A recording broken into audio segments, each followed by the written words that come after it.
mulanya ini kan hujan agak keras, angin tidak ada, cuma itu pohon kan agak loban bawahnya, jadi akhirnya tumbang, tiba-tiba rubuh tanpa angin. Semua pedagang di sekitar situ kena, semua hancur, barang-barangnya semua.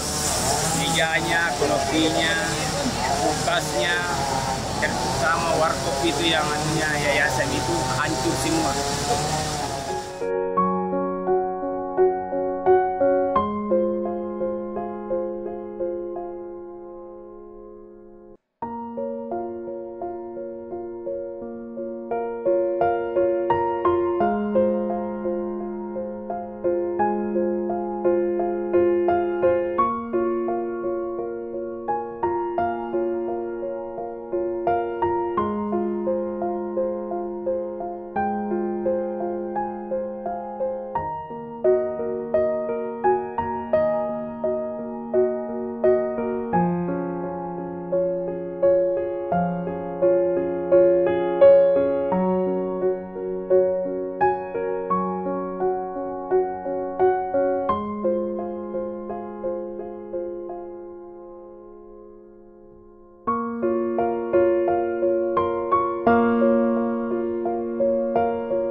Terima kasih Bapak Pandang untuk mencat ini lokasi ini karena bantuannya dari personil ada di sini bisa membantu dan membersihkan ini.